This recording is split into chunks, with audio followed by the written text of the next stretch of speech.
Dalil dari Hadits Musnad Syafi'i 1401. Malik mengabarkan kepada kami dari Abu Az-Zubair, ia mengatakan, pernah diajukan kepada Umar bin Al-Khattab suatu pernikahan yang hanya disaksikan oleh seorang lelaki dan seorang wanita. Maka ia berkata, ini adalah nikah yang sembunyi-sembunyi, aku tidak mengizinkannya. Seandainya diajukan kepadaku kasus seperti itu, niscaya aku menjatuhkan hukuman rajam. Musnad Syafi'i 1398.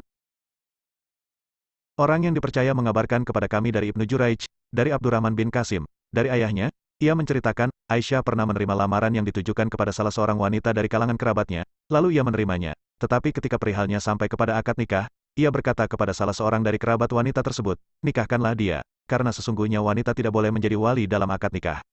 Musnad Ahmad 25035.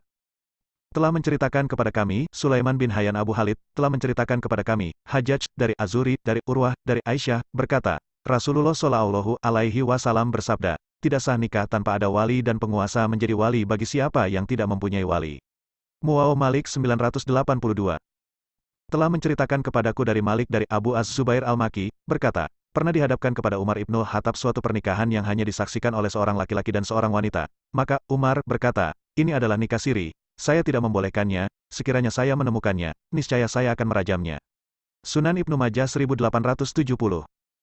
Telah menceritakan kepada kami, Abu Quraib berkata, telah menceritakan kepada kami, Abdullah ibnul Mubarak, dari Hajjaj, dari Az-Zuhri, dari Urwah, dari Aisyah, dari Nabi Shallallahu Alaihi Wasallam, dalam jalur lain, dari Ikrimah, dari Ibnu Abbas, keduanya berkata, Rasulullah Shallallahu Alaihi Wasallam bersabda, tidak ada nikah tanpa adanya wali. Dalam hadis, Aisyah disebutkan, penguasa adalah wali bagi orang yang tidak mempunyai wali.